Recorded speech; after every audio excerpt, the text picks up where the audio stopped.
everyone. Welcome to the County Historical Society Museum. Tonight we have a fascinating program. Obviously, a lot of you must think so because this is one of the largest crowds we've ever had. So welcome. Jim Bickel will be delivering the program. Jim is a lifelong resident of Huntington County. He's been collecting and hunting artifacts for over 60 years, more than 60 years. He is married to Eve, and they have 3 children.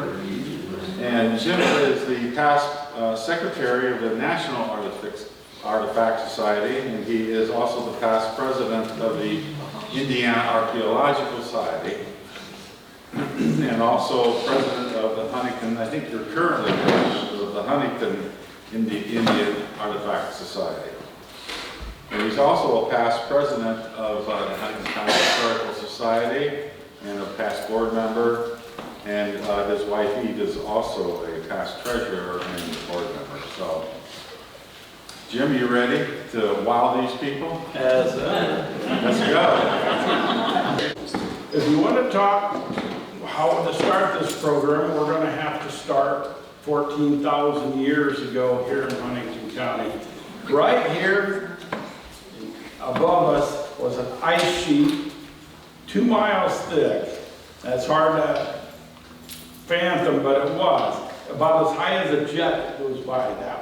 It was solid ice, and that ice was so heavy it crushed away everything that was under it. So there might have been people here 18,000 years ago, but the weight of that ice would have crushed everything. Those boulders that came, they crushed them into sand, so most of our sand around here was a big boulder at one time. But anyhow, this big ice sheet that went over Indiana and most of the continent here, that water had to come from somewhere, and it came from the ocean. And when it took all that water out of the ocean to form that ice flow, it made the ocean go down. And then the people over in East Asia over there, they give them a bridge to walk over here, and they peopled our continent that way. They walked across the Beringia Land Bridge down through what we call Alaska and Canada and down in here. And that was the first people that ever that came to this continent.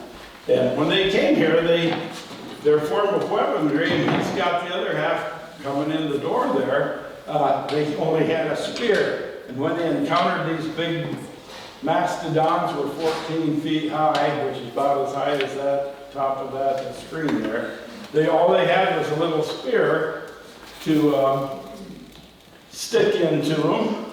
And of course, a lot of them lost their lives going up on a 14-foot mastodon. And so they took maybe 10 people to go after that mastodon to kill him for food. And this is all they had. The very first invention, if you want to call it that, a prehistoric man, was he found out that he could stick the prehistoric animal with this and pull this stick away and leave the dart in it, and then he could back out and get away. But that was the very first invention, if you want to call it that, here on this continent.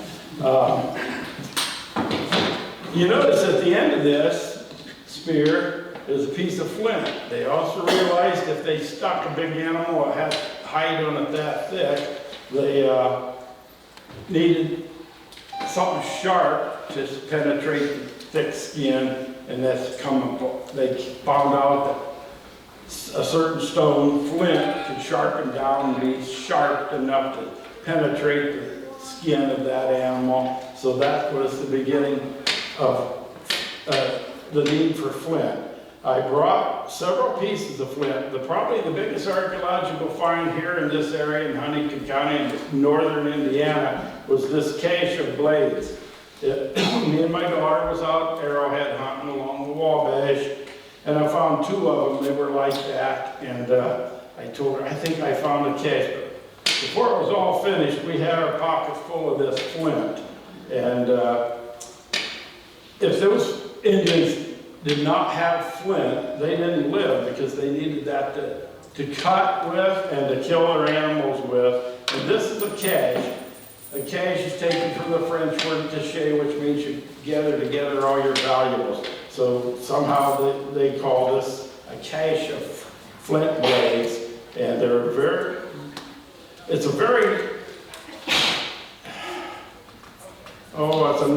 I'm trying to come up with a word for a good flint. Our flint around here, it's called Liston Creek Chert, and it's a real soft flint, and it's not very good. So about 3,000 years ago, they sent maybe three nappers down to the Ohio River in Harrison County, and down there they found flint balls, nodules, flint nodules. And here's one of them. Down there, when the earth cooled down, it formed nodules of flint like this. Well, they found out that was good flint, so they sent people down the Ohio River, and they would nap that flint down there, and that way they wouldn't have to carry a bunch of these balls back. They could only have to carry back the blades here. So that if you want to know what those things were made of, it's Harrison County flint, and out of a nodular flint. Around here we have tabular flint. Tabular means flat, but anyhow, it comes out of the ground like a seam of coal, and it comes out of limestone. So our flint is a tabular flint, and it's not as good as this nodular. So this was carried out 3,000 years ago and passed out to the people for their use, and for poor choice of words, it was their bank or their monetary system or whatever they wanted to. They needed, they could pass it out, trade it and that's where that come from. Me and my daughter found it, and next to us, over here, some slate. Slate was carried along this big glacier. When the glacier melted, this stones and slate that was up in Canada, that ice when it formed and pushed it right down here to Indiana. And the prehistoric man, they didn't have metal, they didn't have nothing similar to it. So they used slate here. They'd get a piece of slate and hammer it out into their ornaments and their banner stones. Now, a banner stone is these two. Oh, you know what I forgot to do? So here we go. That's when I can do this. Right here's that cache I was telling you about. Next, here are the banner stones I was just beginning to talk about. Now, you know what Kevin says to use this, and I can't do it. There it is. Kevin, I can't. There it is. These things are banner stones. They're made out of slate, and what they kept them on, they carried them around after their hunts or after their ceremonies. They put those banner stains on here and walked around with them, and that was their only form of dressing up. They were prehistoric man, more like a caveman. So those banner stones, which I just pointed, one of them I got from Gordon Hart. His son is one of our board members here, and I got that. It was found over in Markle, Indiana. The next one over is from Huntington County. Came from Dr. I'm going to tell you later. I knew I'd forget some names. But then the one down at the bottom here is a gorget. This thing I hate. There, that's a gorget, and they wore that around their neck or over their neck to protect their goiter, and then it turned into a ornament to wear. And then they found this slate that would polish up good, and so that dressed them up a little bit. And then it's probably the pre-runner of our bow ties. In the 1900s, we had bow ties, and now we have neckties. So that's what the Indians used to dress up. It's this gorget there. The piece, and it was found over here at Markle by one of the Klein farmers. and I got it at a garage sale over there. This piece here is a birdstone. The guy who used to be the director down here, Paul Schock, he told me he had one. He said his uncle found that thing in 1930 some, and I said, why don't you donate it to the museum? He says, no, I'd rather have the money. So anyhow, I have it now, and that's a birdstone. A birdstone was one of the rarest of all prehistoric artifacts. There's not that many of them around because that belonged to the shaman, and there was only one shaman. He may live 80 years old, and then he passed that on down to the next shaman. So they are very rare, and they tied them over their head. There's holes in the bottom of them, and they run a string through there, and they can tie it on their head, and everybody recognized them as the shaman. This piece here, Dr. Gurley over at Roanoke, he was a veterinary over there. He found that on his farm. He died in '64, so it was a long time ago when he found that. The one there in the middle, I found that. That's probably one of the nicest points that I found, and won an award at one of our exhibits. The next one, Harry Teams, an old railroader, found that one. Harry had to go to Florida, and he said, Jimmy, want to buy my collection? Why? Well, my wife won't let me take it to Florida, so I bought his collection, and I got other pieces from his collection, just like I have other pieces from Dr. Gurley. And, did I want everything on there? Oh, the next one is just more of that band of slate, ornamental pieces. They worked the slate down until it was actually pretty. When they were all old and greasy, when they did wear it, that thing would just shine and really look pretty. Okay, the top, oh, I hate this thing. Hey, old Gib Young was here about a month ago, and he did the same thing, and I go, oh, what the heck's going on, Gib? Now I know. You got one finger here and one finger there does that, and two over there, and anyhow, I'm going to try to hit the right button. This one up here, that's a banner stone, fit right on here, and it signified the ranking or authority of people. They carried it around like that, around about everywhere they went. It was a sign of authority or ranking within their prehistoric civilization. It was found up here at Beercraft. They moved from downtown up there, and this kid, Todd Bauer, he was out at the lunch, eating a lunch at a table back there, and they didn't even have grass on the ground yet. So he found that stone, he took it inside to his boss, which happened to be Dr. Reagan, Dr. Reagan's son. He said, hey, I think that's an Indian rock. Why don't you take that down to the library down there? And anyhow he did, and I went down there and got it and offered him a pretty good chunk of money, and so I have it now. This piece down here comes from over by the Huntington River, or the Salamone Reservoir, and a man named Russell Winkler, found that. Him and his dad collected it, but anyhow, I bought that one. This in here, right across the reservoir at Magenica Creek. Meridol Red lived on one side, and I hunted his farm, but I couldn't get on the other side, and that was this guy named Switzer. But he called me in one day and asked me if I wanted to buy some relics, and I told him yes. And he had that. That's a tube pipe. That's they smoked their tobacco and stuff, and that it's basically one of the first cigarettes. But then this piece here, this one came.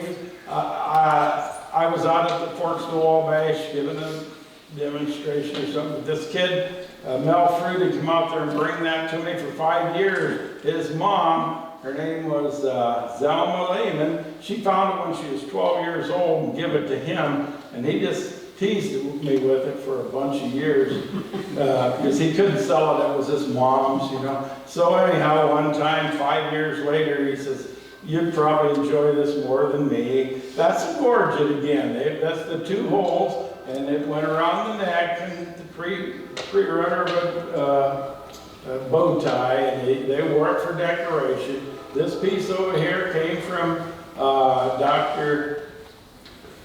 Gurley of Roanoke. It's just a piece that was found here in the county. That's a pendant. Most women wear pendants, and half of you have a pendant on you today. I'm loud, but I'm not as loud as a train.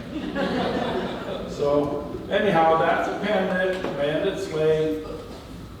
It's called quadriconcave, but nobody cares. This, and here's another one of them birdstones. It was found out here on the old Fort Wayne Road by Neil Bear in Jackson Township. I've had that for about 20 years, and he let me have it after I bought his whole collection. Matter of fact, he came over one day and he said, "Hey Jim," he said, "would you sell my collection for me? I'll give you it, and I'll split it with you." And I said, "I got a better idea. Why don't I just buy it all of you for half price?" And he said, but I still have it at home. And he found that. That was really meant a lot to him, because he had a son that died in a car wreck right out of high school. But at high school, he took that and made a box and took it to school for some sort of a project, 4-H maybe. So he really liked that. He let me use that for 5 years. And then one day he said, "I'm going to sell it to you." And I got another piece, really nice piece that's coming up I got from him, but I'll talk about that when I get there. This piece here is a bar amulet. It went on this part of the spear, according to some people, to give it a little extra weight when they slung this. Now this was the only form of weaponry from 12,000 years down to about 800 AD. The bow wasn't invented, so they took this thing and could throw it, and with a velocity 3 times what if I just throw that spear. So this is called an atlatl, which in some Native American language meant spear thrower, but this particular bar was tied to this to give it a little more oomph. And now, if I figure this thing out, now there's a bunch of the best artifacts ever found. Every one there was found in Huntington County by different people. I don't know. I know what every one of those are called, and I don't want to get in that. We don't have the time to. But people will tell. They say, "How do you know?" Archaeologists decided when this was made by looking at the stem. Each one of them stems are different. And so an archaeologist, he would carbon date the fire pits, and you can, anything that lived, you can date. If it didn't, you can't date stone because it never lived. But you can date fire charcoal because it was a tree. And so anyhow, when they could tell, they will, through association, they'll date the wood that had burned, and if they find a lot of those type of arrowheads, they'll give that a date. And everybody wants, how do you know how old they are? It's because archaeologists have all figured that out. This piece here, this is the oldest piece in this room here, 12,000 years old. It was on the spears that the man's carried over on the Virgil Land Bridge. It's a Clovis point, the oldest point, 12,000 years old. Oh, now I might as well tell you this. Those pieces are here, but I figured you can't see it. That's why I come up with this PowerPoint thing. At least you can see what I'm talking about. But after this program, these are going to be here for you to look at, and you'll get a better idea at close range. So that's a Clovis point, and I found that here in Huntington County. And I found this piece here along the Wabash, and I found that piece. And I'm not going to get into the flint. These are all very good types of flint. And these are the Corvettes, the muscle cars, and the limousine of artifacts. These are the best there are. I've had 5,000 artifacts in my house at one time. These are the best. And this in here I found that one. My wife Eve found that one. That's really a nice one. This in here, Gordon Hart found that one and sold them to me in the 70s. And this piece here, the guy that found that birdstone, Neil Bear, he gave that to me. I offered him $350 for that piece. And he said, no, I just can't sell them. Well, he walked in that day, he showed me his collection. I said, hey, where's that neat piece at? And he says, you mean this one? And I said, yeah, that's the one. He says, here. I started getting money out. He said, oh no, that I'm going to give you that because you've helped me. I bought him some frames like that there for his kids. He had grandkids he wanted to put part of his collection. I helped him. But he gave me that $350 point there. And that is a nice point. Now I'm going to see if I can go further. No! Oh, I was going to tell you that last one. Come on. Come on. Gordon Hart told me, he said, that's a nice point found here in Huntington County. I said, how do you know that? And he says, well, find another one, you'll know. So, I believe I found that other one. I didn't find it. Chester Pauly was an old collector here in Huntington. He belonged to our Huntington Society. And he found that. And he took me to the place he found it. It was right out with Winnie and Tom Nicholson's farm. They had a garden right there. And he said, I found it right there. And I offered him a huge sum of money. And he said, no. But he passed away. His wife called me half a year later and said, give me Chet's collection. I said, yes. And that piece was a model. And so I think that's the best point ever found here in Huntington County. This here is old Dr. Coons. This picture was taken in 1915. He's the doctor of Kilsaqua, which I'm going to get into. That's the Huntington native Miami Indian lady. When she thought that he was very much like a shaman, and when she passed away, she gave everything she had to him. And so there are pieces on this table here, and that's what got me looking for those pieces.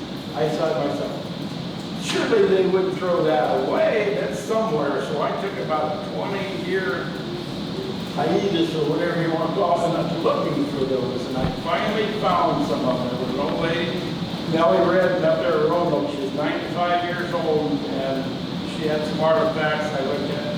She said, I know where those artifacts are. They're in Emporia, Kansas. And I found out more information. Me and my wife went out to Emporia, Kansas. Sure enough, there was our artifacts. Here, her great uncle bought artifacts. He was a doctor too.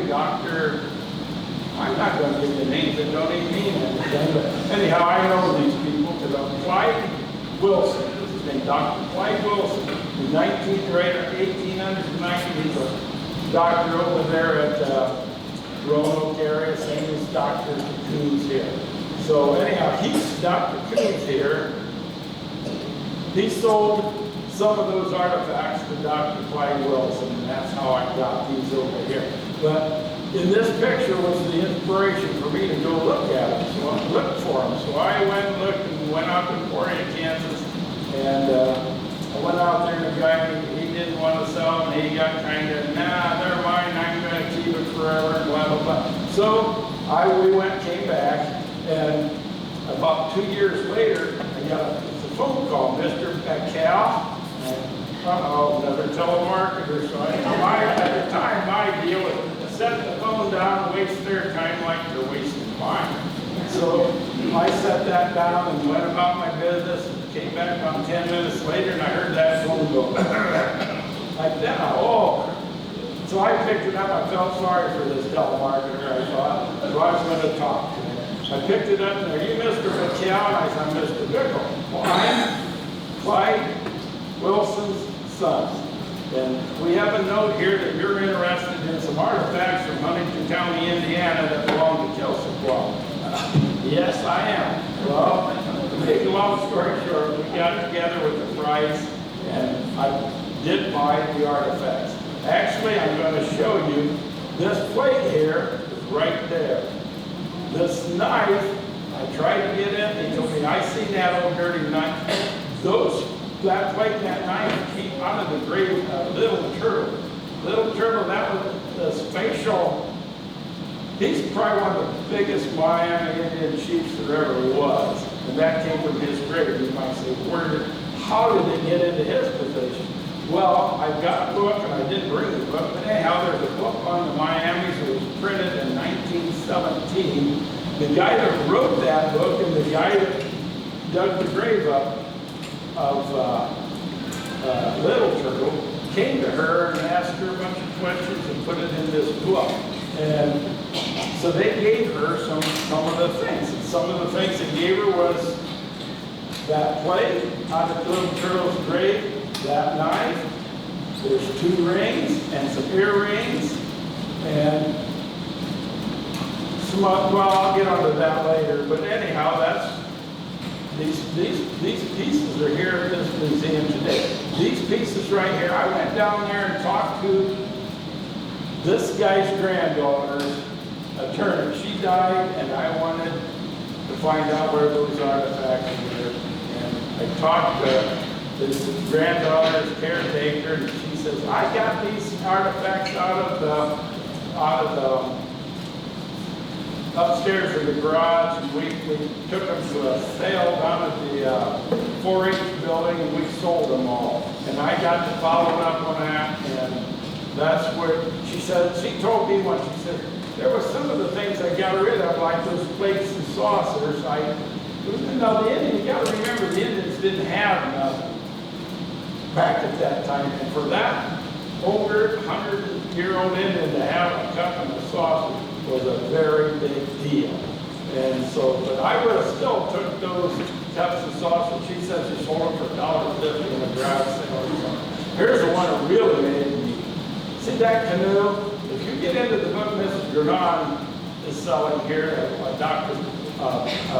Bash's stuff, he mentions that canoe. He says, Kelsequah built him a small canoe and give it to him on his 90th birthday or something. She told me without me even asking, she says, there was some bark all there. She says, I didn't know what it was, so I burned it. So that was burnt in her trash can, and that was the gift from Kelsequah's hands to him. And also I'll get to that other stuff later. There's the cross I've been trying to get for 25 years. I don't know if I'll talk anymore on that. I never did get it. Offered $10,000 for it, couldn't get it.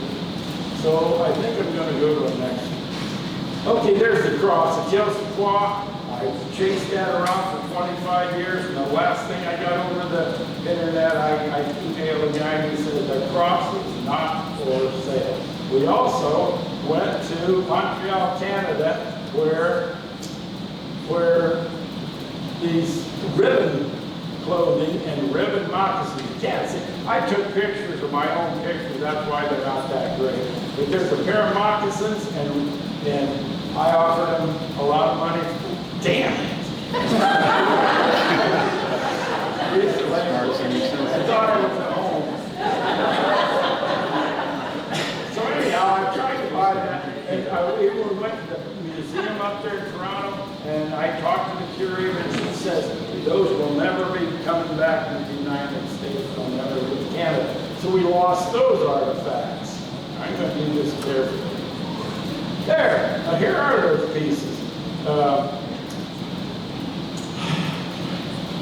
There's a little shirt there. I should read that to you. I'll read that. I gotta have to change glasses here because I had that basic surgery. Okay, it says here, Little Turtles, the Great Chiefs. In 1889, the little log cabin, which was the home of Kelsequah and Little White Moon, burned to the ground. Many of the relics and curios of the Miamis and their family were destroyed. Some of which were great value to the museums and collectors. Most prized by Kelsequah of the property saved was a little shirt and a pair of moccasins, which she made for her son nearly 70 years ago. Now, there's the shirt and there's the moccasins. And next, I somehow, she was a Catholic, and I think somebody told me she had, when she was laying there in her grave, she had a rosary in her hand, And that's the rosary that she was. Somebody told me that she was laying there in a home up there in Roanoke, and they had a big cloth over her that you could see through, and that was to keep flies off of her. But anyhow, that rosary was in her hand, and that came when I got those possessions from Emporia, Kansas. Right there, some rings that belong to Little Turtle. There's his plate. There, on those earrings, it says, given to me by Joseph in 1904 on my birthday.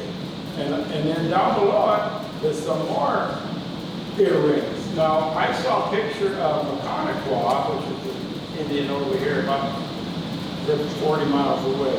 She had 15 pairs of them earrings on her ear. And when we went out there to out of the reservations out west, the women out there, they would wear bracelets all the way. They put all their possessions on them. It wasn't nothing for them to wear a lot of rings. So this Miami Kilsaquah, she wore 15 pairs of earrings. We'd never do that today. So I had 15 pairs. I gave one to my one daughter, one to my other daughter. One of them's at this museum. Pairs out at the Forts of Wabash. Pairs over at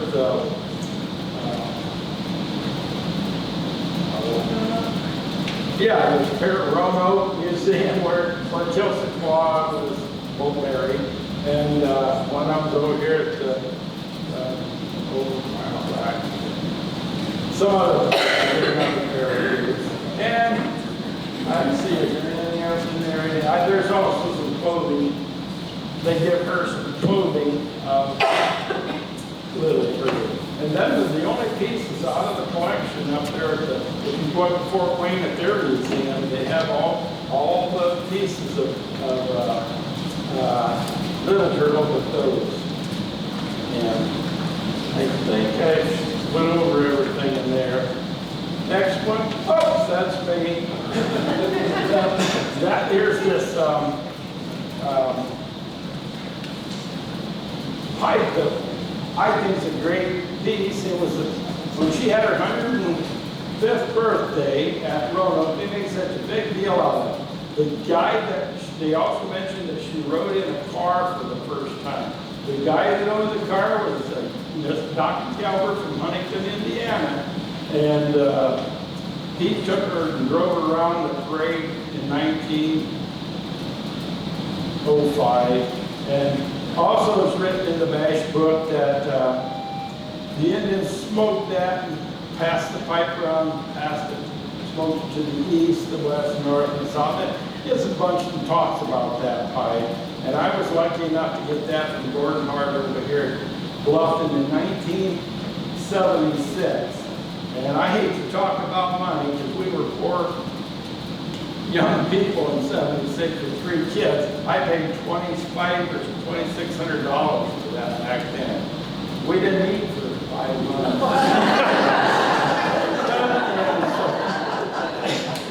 so that's one of my prized possessions. Also, I might as well tell you what those other things are. Back in around that, when the Miamis were around here, and that canal boat was coming through with all those French people and trading to them, they got their first taste of metal. They were in the form of dollar coins. But the Indians, they didn't have no decoration or anything. So they took a silver dollar and mashed it out and made a decoration to put on their clothing, and that's what these are. These are 2 of them, 2 silver dollars mashed out. What do you mean? I think I might have it on. Okay, there they are. There's the 2 silver dollars mashed out, made into ornaments for the Indians. This is some of the stuff I found out. There's a coin. We took a coin and made a necklace out of it. I found that right here in Huntington County. That may seem goofy to us, but if you were much like the Indians, they didn't have nothing. And that coin was neat to them, so they hammered a hole in it and hung it around their neck. And that coin here, like I said, is 1835, and that was before they were chased out of here in 1840, so somebody wore that. And there's just some of the pieces that I have found, and also this is other pieces. Some guys, I found this trader guard out here by the forest. Some guys in Chicago and another town, where did you get that? I said, I just found it. I said, well, can we come and metal detect that area? And I said, I don't know, it belongs to one of our friends. They says, call him up and see if that was Luke Shearer. Call him up and see if we can't do that. This was in 1971. That was before Mrs. Grenade and the people in that house out there. So there was interest in the house, not like we have it today. So I had talked to Luke because I knew him and my brothers knew him. He says, yes, you guys can go over it. I kind of wonder what's out there anyhow. So they found some of this stuff. And that's where that come from. And there's a neat piece. I found that it's a piece of glass, and I found out later it's a French wine bottle that was carried in by the French traders on the canal boat, and the bottle probably broke. It's the label, same as we put on a Budweiser today, they put the label on it. That was put on a bottle from a French wine bottle, and the bottle probably got drank and then thrown away, and the Indian knocked all the glass off, and he took and rubbed it down so he could carry it. And it was just something he carried. They didn't have much. They took a lot of stuff that they didn't have. And there's them buttons. I found them out there. And this and these that's pieces of that's a gun flint. But anyhow, if you want to look at that stuff, I don't want to get in on their little crosses. I'll talk about two other pieces on here, and then I'm going to quit. That piece there was a musket ball. They just took a piece of wood and scraped it across into it. You got to remember that religious people were trying to convert those people at that time, and so they were all hot on religion and the cross and Jesus and all that. So this guy, he took a musket ball and scraped a piece of wood, put that musket ball on, hammered it, and then made himself a little cross. Didn't cost him nothing but a musket ball he found. And so this isn't even cleaned off. Where did it go? It isn't cleaned off yet. He just got a piece of flint or something, and he had himself a cross. Now the other piece is this piece down there. It's a thimble. I found that out here at the Forks of the Wabash. You say, how do you know that's a Miami Indian artifact? Well, I'll tell you what. Even the Indians today would go to those powwows, and they put thimbles around their legs and put a little tinkle in them, and then you hear them dance, all that noise. They were just simple thimbles. Now, the reason I know I found it out the Forks, I know it wasn't the pioneer people, because there's a hole in the bottom of it. You can't use a thimble put a needle up there and run that needle in your finger. So I'm assuming it was one of those tinkles that they danced with, and they could get them from the boats that come through. There's a lot of stuff on those boats that were new to these Miami people right in 1835 to 40. So that's the last piece I'm going to talk about there. Okay, here's some of the better, I should have put that up. There's the pieces I just got through talking about. I forget what I made when I made this PowerPoint. Oh, here's a real neat piece that it's one of the finer pieces here in Huntington County. Time out.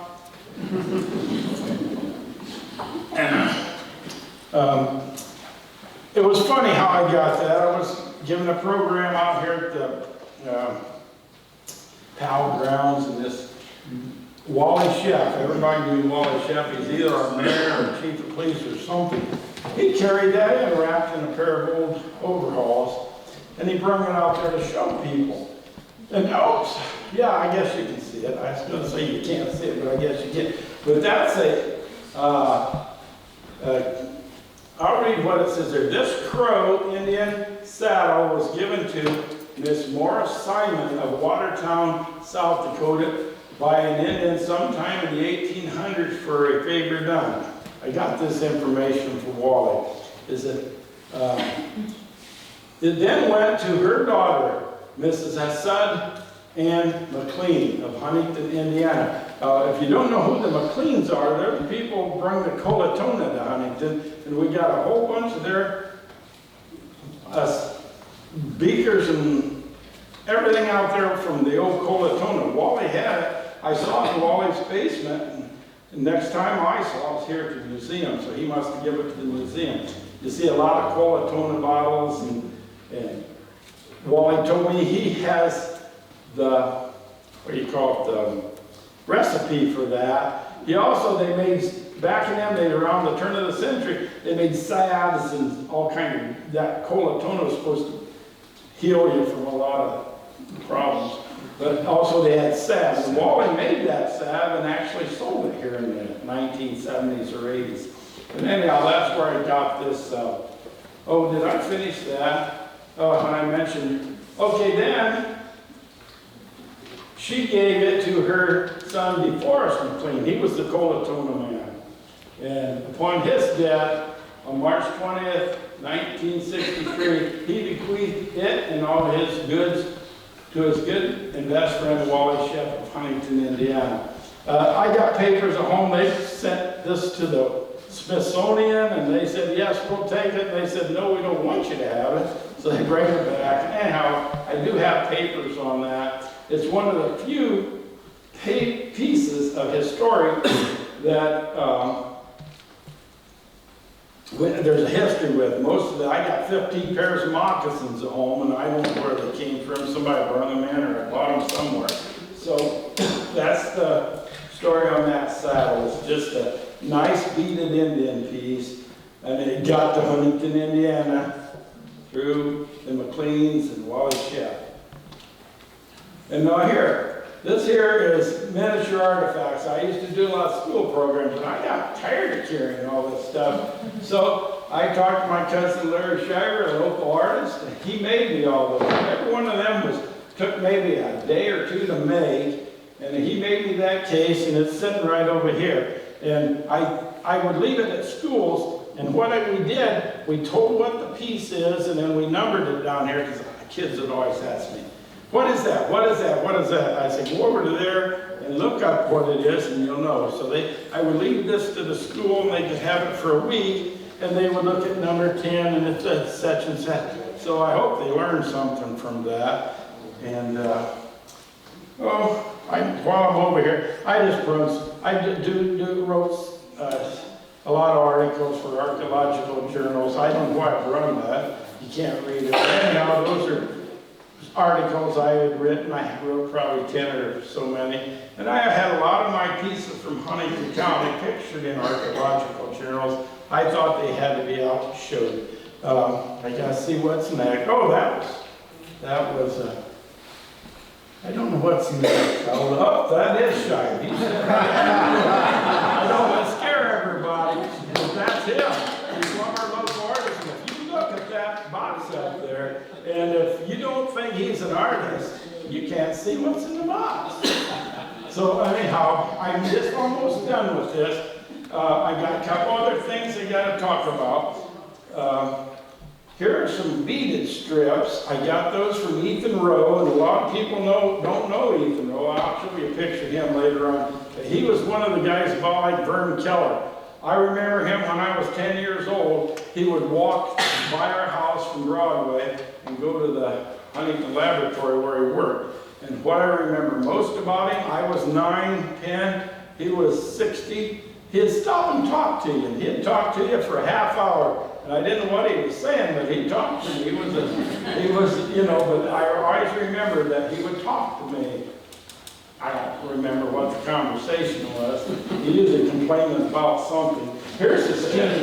Does anyone know Ethan? I'm sure you know him. Here was his cane. He'd walk about Huntington with that cane and pick up on everything. And if you got too close to him, he'd whack that car with that. So I thought maybe more people knew who Ethan Rowe was. Anyhow, I got these strips of beadwork from him, I might want to tell you a little story about beadwork. This is a story that the Indians tell, that when they make something, they always have to make it imperfect because only God is perfect. So when you see any beadwork, and I was in Wisconsin just about 2 or 3 weeks ago, and these people had some beadwork, and I mentioned it to them, they all went, but I showed them, beadwork has an imperfection in it. And so I showed them the imperfection, and at this, we were at an exhibit, and I showed them on their pieces, we'd all look for the imperfection. And if you want to, do I have a picture of that? No, I don't. If you want to look when you come up here, there is an imperfection on this strip of bead. This is an easy one on this side. There's a white bead there, and on this one over here, there's another white bead. Where's the bottom? That one? Yeah. So there's 2 imperfections there. So that story is true, and I'm not saying every Indian done that, but a lot of them did that. And them pieces come from Ethan Rowe. His bow is here. I was at his sale. Or no, I went out there, the people at the First National Bank asked me if I would appraise his collection of artifacts. I said, yeah, I'll do it. So I went out there and appraised it. We went to this rickety old house, and I took pictures of it. We had more time on children. It's fun to look at those pictures. But anyhow, I got into a big box that had artifacts in it, a big turtleback trunk about that big, and I opened it up and I was pulling out axes and salts and everything. And I got down there and I pulled out this is his moccasins. I pulled out this moccasin and there was something in it. I reached in there and he had a big piece of crystal. He must have thought it was valuable, a diamond or something. So I pulled it out, and also I pulled out a small stick of dynamite. You should have seen those bankers get out of there. And I'm serious, they would not come in that house anymore. I appraised that on my own. And so while I'm over here talking about this piece down here, this came from Roy Whitmore. He's given the museum a lot of them artifacts over there. So if you ever went through there and seen Roy Whitmore's name, he was a big collector. Back in, he died in 64, so he collected from the 30 to 60. That was in his closet. So I did a program up in Northwestern a month ago, 2 weeks ago, and his granddaughter, somebody was there, and she just thought that was the neatest thing ever. But anyhow, I'll get done with that. Now I got some pieces up here I'll talk about. Here's a pair of child's handmade Indian snowshoes. And I got those from Hank Lahr about 10 years ago. And he said his dad brought them back from Alaska, because his dad was in Alaska in 1933, and he brought back a souvenir. But those are all handmade, and you can look at them, when you come up here. After this program, I'm going to stay up here and I'll answer questions, and anybody wants that asks, I'll try to answer. So those come from the Lahr family. Here is a real Miami bow. I bought this, I know it's from Miami because I bought it off one of the grandsons of the famous Miami Indians that we had running around here. But they know he sold this to me, they probably have a fit.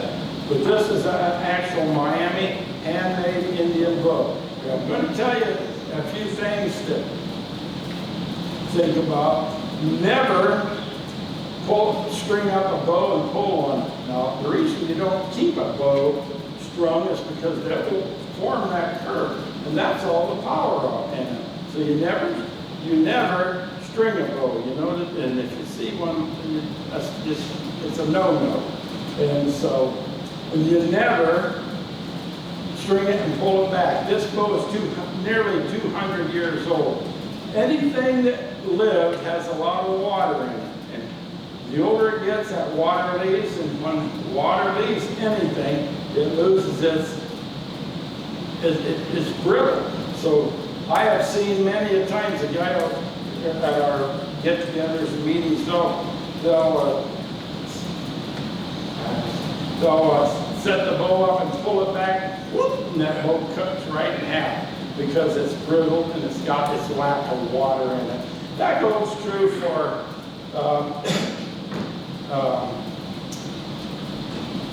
anything. Baskets, for instance. I'll just show you how to handle a basket. You know that there is a little etiquette in artifacts, and you can even use this on antiques. You don't pick up something that belongs to somebody else. The only way you can touch something is if they hand it to you, and they're giving you permission to hold it. And usually, now see what he just did there. I just told you minutes ago, anything 150 years old, it loses its water, and when it does, that becomes brittle. First thing a person does, and most of you, you'll pick it up like this. I have seen people, the weight of this basket is on this thumb. They'll break right out. And they got a basket on the floor and a thumb with a little bit of basket around it. Now, the proper way of picking up or holding anything is to hold it like that with your hands under it, and that way the weight is on your hands and not on your thumb. And so that's why this lasted 200. The reason I handed it to him, about 20 years ago, his mother came up to me, and we lived near each other, said, Jim, Bud Miller, my hairstylist, has a basket. I said, well, try to get it. So the next thing you know, she comes carrying that to me. Hey, Jim, I did get that basket from him. So that's a beautiful basket. I bought it from his mother. She paid $15 for it. You couldn't even begin to buy this for me for $200. So that was a good deal. There's no claiming it. So that's what I brought these two things to show you. This basket was made out of corn shocks, and corn shock, the more older something is, it loses moisture, becomes more brittle. I could pull this thing apart in 2 seconds, but it's lasted 100 years or more. So, but if you handle it correctly, and same goes for pottery. I have seen many people, we go to these shows and these exhibits, and the first thing a person picks up the pottery is like that. The weight of it is on the floor. It'll fall on the floor. Correct way to pick up a pot is like so, with the weight being right on there. So, anyhow, just something I was to mention. You know what? These are three pieces there are my favorite pieces I have found myself. They were the nicest piece I found. I didn't even mention them, so I'm going to mention them now. This is an axe I found along the Wabash. They tied that to a stick and used sinew and whatever to tie it onto it. They cut down trees with that, would you believe, because they didn't have metal.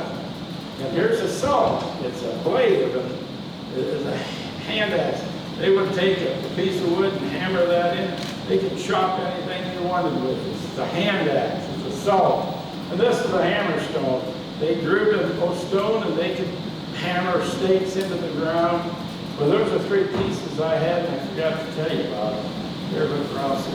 Oh, here's another thing about not handling it. You know, that it's my responsibility, or the owner's responsibility, to keep things so people can't handle it. If you can't live without it, have it protected. I can live with anything broken here, but some of these pieces I can't live without. This piece here belongs to my wife. It's a piece of pottery that she bought. I bought it home. I was at a sale over on the corner of Indiana and Main Street, M-A-Y-N-E. And this was for sale, and I paid $33. I bid up old Jim, what's old Jim's? I told you I forget names. Jim Wall, he was an antique dealer. I paid $33 for that baby. Right now it has a value of $2,800. So it belongs to my, this was made by the #2,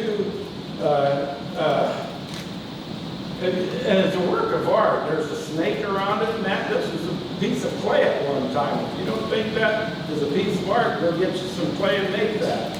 Don't forget to fire it, because that gets it hard. That's what we do.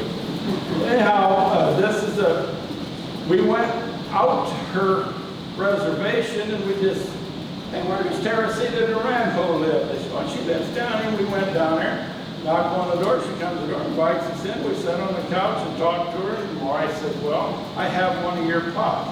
She said, I have one just like it. She went somewhere and got a picture of her handing Richard Nixon a pot just like this. But that's how famous she was. And the reason I put it here is so I don't want nobody to touch it. And there's a piece here that I thought this was found at Memphis, Indiana. I don't know if it's Miami, but it's an old axe. Calvin's bath found in his basement up there in Memphis. It's probably Miami, but I don't know if it's Miami. So it was just, my wife, I showed this one time, she said, well, tell them how it's made. Right? What the Indians, the white man hammered this out. The blacksmiths, they were making hoops for their wheels and that. And when the Indians, they first met the Indians were using it way like this for 10,000 years. And here come man along, he could hammer them out on them. They probably had to give 10 or 20 pellets for this, you know. So they took that blade, they found a little small tree, dug around the roots, pulled them up, stuck this in, put the roots back in the ground, and came back 5 or 6, 8 years later, and then roots grew around that, and then they took it and burnt the handle. They also probably had a string bending that, you know, a string off to somewhere else, so they got a bend to it, and they burned it and whittled it, and made themselves a hand axe, or war axe. So, but I don't know if it's Miami. Here's another little piece. This is Dean Joyce. I see him here. Do you ever remember seeing that? I remember that guy's name. Tio Martin. You know Tio? Yeah. Okay. I bought some arrowheads off Dean and his wife 20 years ago. And I asked him, who's the guy? He said, I can't remember the guy's name. I said, some goofy name. It was Tio. So I went home and looked in my files and found it was Tio Martin. But anyhow, this little moccasin came from Dean's wife. I said, why is there only one? She says, well, I was doing a house cleaning for this elderly lady, and she threw it away because there was only one. And so I bought this off of her. And I said, you go back and find the other, I'll give you $200. And she says, there was, you know, they just couldn't find it. But I'll tell you another thing about beadwork. When the Indians first started beadwork, they used sinew, which is the string that they got out of an animal. They would tie each bead onto that, whatever they were beading. And then later on, they found out that they could take that one stitch and put 10, 12 beads on it.